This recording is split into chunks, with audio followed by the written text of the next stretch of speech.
Welcome back to the Locked On Cowboys podcast, part of the Locked On Podcast Network. Thank you for tuning in. I am your host, Marcus Mosher. You can follow me on Twitter at Marcus_Mosher. And joining me today is a special guest, Elliot Harrison, a Hall of Fame voter. You can listen to him on SiriusXM. You can follow him on Twitter at HarrisonNFL if he ever decides to tweet again. Elliot, how you doing today, sir? Pretty good. I knew that Twitter comment was coming. What are we talking about today? We are talking. June, we don't have a lot to talk about, right? This is the dead season of the NFL, so we decided to take a conversation that you and I have had on the phone. I don't know, 3 or 4 different times. The most underrated individual Cowboys seasons of all time. We each chose 3, and we're going to talk about them today. So, Elliot, I will allow you to go first. Give us your 3rd most underrated Cowboys season of all time. Well, I picked this one, Marcus, because I feel like this player has I'm going recent, by the way. I'm going with a really well-known player. You might not agree that he's underrated, but to me, the way his career is now perceived makes this season underrated. So I'm going with Dez Bryant from 2014. And the reason being is that he was spectacular that year. He was probably the best red zone target in the NFL. He scored 16 touchdowns. He gave you a ton of bang for the buck. And unfortunately, because of the way his career ended in Dallas, he had the drop passes, although his quarterback was somewhat inaccurate at that stage of his career. He had the injury with the Saints when he tried to come back. And then all the other drama. People forget just how good Dez Bryant was in 2014. That's a really good Dez season, and I'm glad that you mentioned him because I actually have Dez on my list as well, but not for the 2014 season. But I want to talk about that year first and foremost. The reason why I don't think it's underrated is because I think he was properly rated that season, right? He was an All-Pro nomination, right? He was first team All-Pro. I think most people in the league at that time thought he was either the best or maybe the second best receiver. He made the Pro Bowl. This was a really good Cowboys team. That's the only reason why I can't say it was underrated. Here's the season I have for you. Okay. 2012. So this is Dez's 3rd season in the league. The Cowboys were not great. They were 8-8. But Dez was really good that season. He had almost 1,400 yards and 12 touchdowns. It was the most yards he ever averaged per game in a season. It was the most yards he ever had in a year. He averaged 10 yards a target. And we've actually talked about this before, Elliot. If you average over 9 yards a target, that's fantastic. Yes. To average over 10 yards a target or right at 10, that is incredible. And then I also wanted to mention in that 2012 season, he got off to a bit of a slow start. But in the teams, I believe it was the final 13 games, he had 1,300 yards and 12 touchdowns. I mean, he was on pace to basically to be the best receiver in the league, and he didn't get nominated for an All-Pro team. He didn't even make the Pro Bowl, and I think that's one of the best Cowboy receiving seasons of all time. That's why it's 3rd for me. Well, you remember, wasn't it Kevin Ogletree who caught a couple of touchdowns on opening night that year against the Giants? And people were like, who's Ogletree, right? But, just to say one thing about 2014, it's not that he was underrated that year. He was first team All-Pro. But he's no longer looked at as having that level of success in his career. It's like, he was a good player. No. He was a great player. At one time, he was considered as good as any wide receiver in professional football. That year, he averaged 9.7 yards per target, which is a great figure. And then how about 16 touchdowns on, only 88 catches, man? You're talking about every 5.5 catches, the guy is scoring. In this day and age, that is incredible production. Yeah, I mean, it's also important. We talk about market share a lot on this podcast, but Tony Romo threw 34 touchdowns that season. Dez caught 16 of them, right? I mean, that's unbelievable. Absolutely unbelievable. I think that 3-year stretch from 2012 to 2014, I think you put that up against anybody in that era, and I think you're going to love not only just the raw counting stats from Dez, but also the efficiency. Like, he was incredibly efficient. He wasn't like an Antonio Brown that was getting near 200 targets a season, or DeAndre Hopkins that was approaching that. This was somebody 130 targets every year, catching 80-something passes and double-digit touchdowns. That's pretty rare. It's a lot of bang for your buck. And, going back to 2014, the Cowboys were such a running team that year. Remember, that's the year DeMarco Murray led the league Yes. in rushing, and Tony Romo had like the fewest pass attempts, in 16 games per game basis than he had really ever had. And so it was important to have a receiver that was so productive on limited opportunities. But I think that's enough about Dez. I want to hear your number two. My number two is Craig Morton's, the 1970 season from Craig Morton. Fantastic, man. I'm proud of you. I'm proud of you because you have so much recency bias. For you to pull out Craig Morton is phenomenal. Well, don't worry. The recency bias is coming. Don't you worry at all. Craig Morton, 1970 season. He started 11 games for the Cowboys. They win 8-3. The completion percentage is not great, 49%. He threw 15 touchdowns to 7 interceptions. So you're probably thinking, why in the world is this one of the most underrated Cowboy seasons of all time? And I'll give you a stat. He averaged 17.8 yards per completion that season. Now, not only did that lead the NFL that season, that's the most ever for a quarterback who attempted at least 200 passes in a season. To basically be this gunslinger throwing the ball down the field and to basically be, just have a bunch of big plays every single game. I think he's really, really good. And he just doesn't get mentioned with the elite quarterbacks like Roger Staubach, Troy Aikman, Dak Prescott. Yeah, well, I think that's a great choice. Craig Morton became the starter in '69 when. Well, first of all, hold on. I thought you were going to say something about my Dak Prescott elite quarterback thing. I just threw him in there with Staubach and Aikman. This is I was setting Cowboys you up, man. Podcast. I'm going to try to reserve my sentiments there. I set you up on a tee there.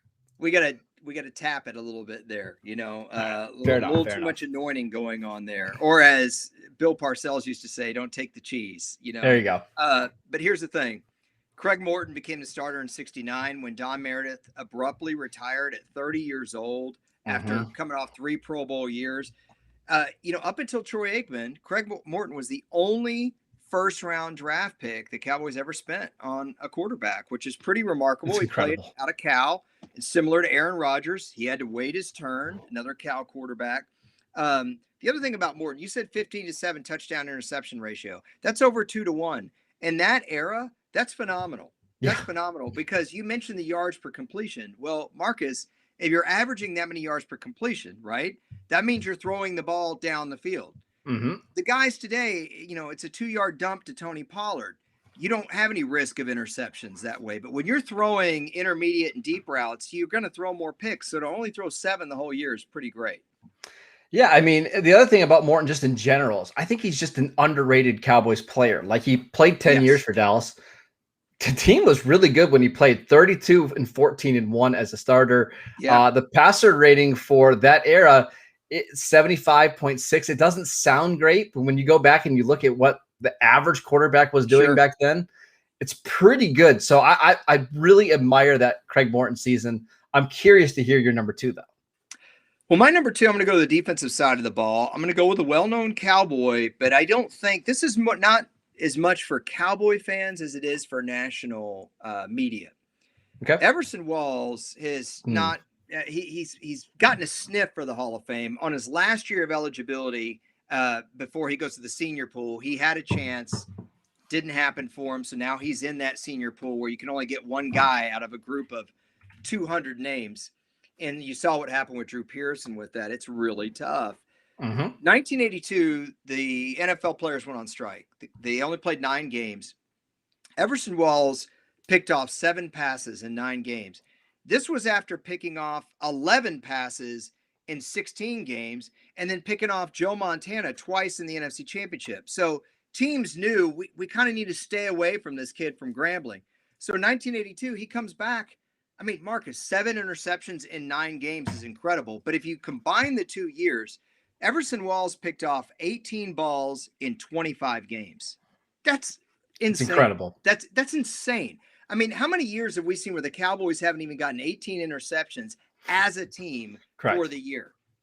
Probably every year the last decade. So my question to you is why did you go with the 82 season and not his rookie year? Because his rookie year, a lot of people remember that he had all these interceptions, and John Madden and Pat Summerall pointed him out. But usually, what happens when you have a big interception year like that, and if you look at NFL history, when they come back, they don't get as many balls thrown their way. So it becomes harder and harder. But Everson Walls just didn't drop a lot of balls. He played it like a wide receiver. He high pointed the ball, and he made quarterbacks pay for going to his side of the field. In that era of Cowboys was not the same suffocating defense of the 70s and late 60s. That team lived more off of turnovers, specifically interceptions, and Everson Walls was the best. He led the NFL 3 times in interceptions, but I don't think people realize just how good of player he was. He was as good as just about any corner in the NFL, and he's not thought of that way. Do we ever think Everson Walls gets into the Hall of Fame? Because, man, I think he's got a pretty good case considering all the interceptions. He was part of a Super Bowl team. He was in 4 Pro Bowls. Do we think he ever sniffs the Hall of Fame? I do, and if I have any say in it, absolutely. And I'll tell you this, he was also a very sure tackler. Yes. I don't mean he was super aggressive, like he wasn't Ronnie Lott, okay?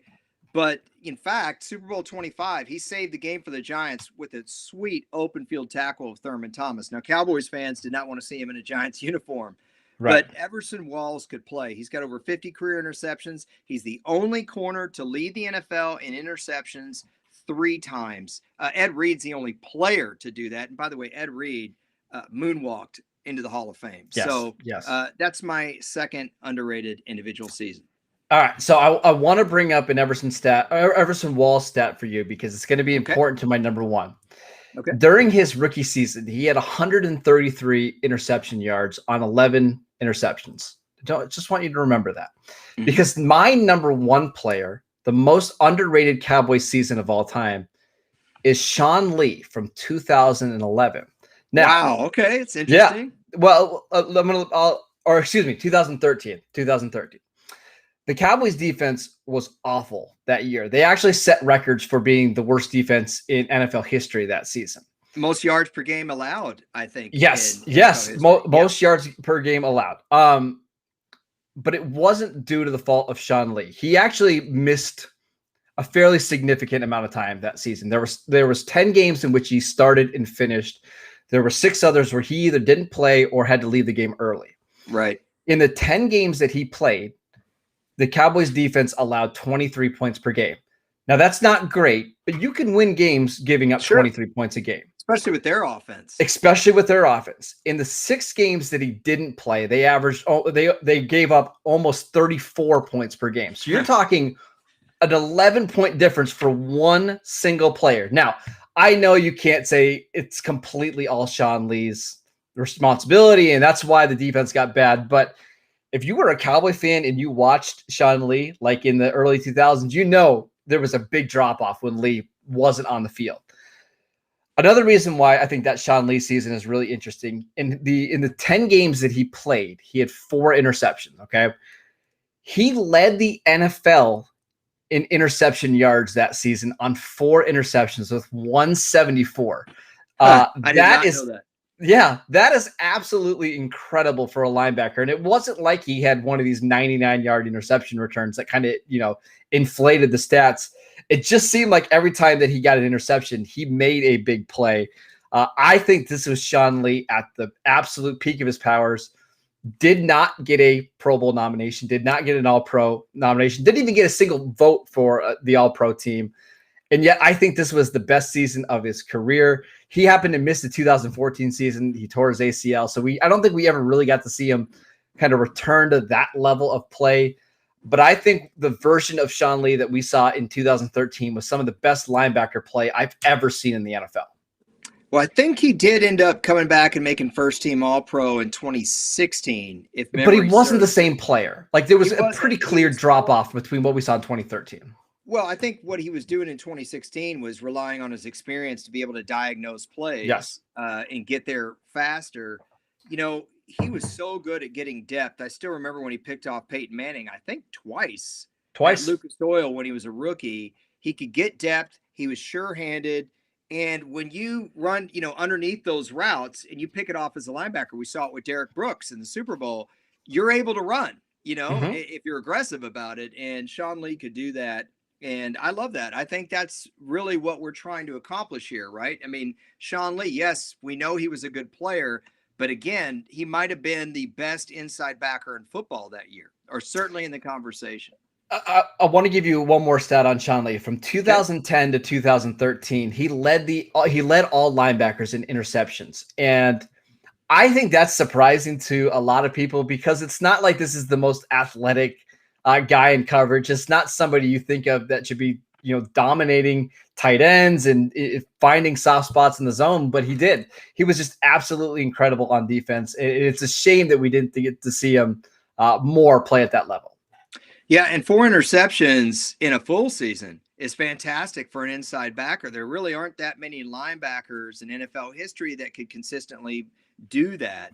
And so I think that's a great pick, man. I'm surprised. It's not where I thought you were going to go. So good. That's all right. That's the whole. I told you there was going to be some recency bias on the show. So you've been teasing this one for a while. To me personally, on the phone, to our listeners, and I cannot wait to hear it. Elliot, who has the most underrated Cowboy season of all time? Well, as you can see by my background, I'm in a little bit of a Cowboys museum. And when you talk about underrated, if you really go by the definition of it, if nobody even remembers a guy, then he's by definition underrated, right? Mm-hmm. And, there's a couple of what I call the dark ages of Cowboys football. The late 80s would be one when Steve Blur was a starter. We're at the end of the Landry era. The other one is the Cowboys from, say, 60 to 64, before they really got good. And in 1962, their main receiver was a guy named Frank Clark. And Frank Clark was the first Cowboys receiver. He had over 1,000 yards, okay? But he's also the first Cowboys receiver to lead the NFL in both touchdown catches and yards per catch. And to this day, only one other Cowboys receiver has ever done that. Frank Clark in 1962 only played 12 games. 12 games. He caught 47 balls for 1,043 yards. Talk about bang for the buck. And 14 touchdowns, Marcus. And you talk about market share. The Cowboys only had 2,800 yards net passing that year. So he's got over 1,000 with that little bit of production, right? The other thing is the Cowboys were bad. From 60 to 64, the Cowboys were, I believe, 18-46-4 or something like that. They were awful. But Frank Clark, for about 4 years, was the best offensive player that they had. And this is a guy that you're never going to see a Frank Clark jersey, okay, at a Cowboys game. But until Bob Hayes got there in 65, this guy was the man. Bob Hayes got there. They moved Clark to tight end because he was just such a good player. And then eventually Pettis Norman replaced him there. Now, I know only really old-time Cowboy fans are going to remember Frank Clark. But we are on WFAA, correct? Yes, we are. Okay. So Frank Clark retired when he could still play. He became the first black sports anchor in Dallas Metroplex history for WFAA. Very cool. And I didn't know that. I knew about Frank Clark. He was a guy I wanted to do for this because my dad had told me what a good player he was for terrible Cowboys teams. And I was doing my research on him, and I found out that he had been a sports anchor for WFAA. And I was really shocked by that. I believe he worked with Vern Lundquist back in the day. And so I've got his football card here. I've had this football card my whole life. That's pretty cool. Put it right up close to the camera. I don't know if you could see that. It's in a yeah, there we go. This is a 64 Philadelphia Frank Clark. But 1962, over 1,000 yards in 12 games, 14 touchdowns in that era, Marcus, where they could bump you all the way down the field in 12 games. He caught a huge deep ball in the 66 title game, which was the first really big game in the history of this franchise that they lost to Green Bay. And again, nobody knows Frank Clark's name except for really special Cowboy fans going way back, and maybe some dedicated WFAA viewers from the late 60s and early 70s. So I was really happy to be able to shine a light on this guy's career. Best number 82 in Dallas Cowboy history? Wow. That I don't know, but I'll tell you something, man. His 14 touchdowns was not eclipsed until Terrell Owens did it in 2007. And of course, Terrell Owens needed almost the whole year to do it.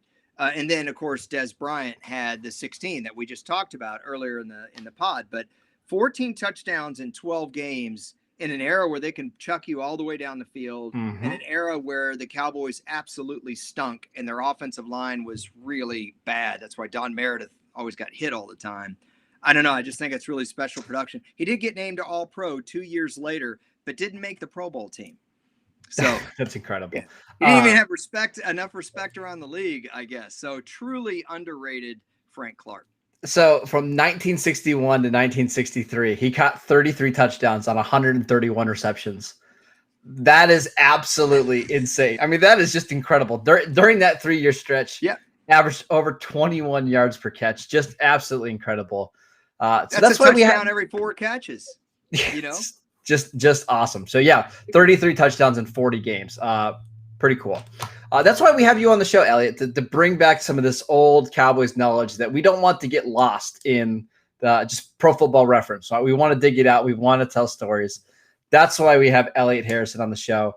Listen to him on the SiriusXM channel. He's a Pro Bowl voter. We're going to try to convince him. Not a Pro Bowl voter. Sorry. Not a Pro Bowl Hall voter. of Fame voter. Yeah. Well, Pro Bowl voter's bad. Hall of Fame voter. We're going to try to convince you to start tweeting soon. We need you on Twitter. Twitter misses you. Man, and I got to tell you, it pained me to leave Dan Reeves off this list. Yeah, that's a good one. So much. And Herschel, one of the years Herschel had. He's only remembered for the trade, unfortunately. Well, but Dan Reeves, really. It pained me to leave Tony Romo off because I really thought I could sneak a Tony Romo season in there. But I feel like for most Cowboy fans, Romo is properly appreciated, maybe slightly underappreciated. And there wasn't just – I wanted to put the 2009 season on there, but there wasn't – Oh, yeah. Somebody right now, though, is throwing their iced coffee at the TV saying, "Where's Doug Cosby?" Oh, that's a good one. That's a good one. Is there any other ones that we should mention so we don't get in trouble? You know, well, I think one of the most underrated Cowboys, period, is Jim Jeffcoat. I could have named several years. The guy never got named to a Pro Bowl.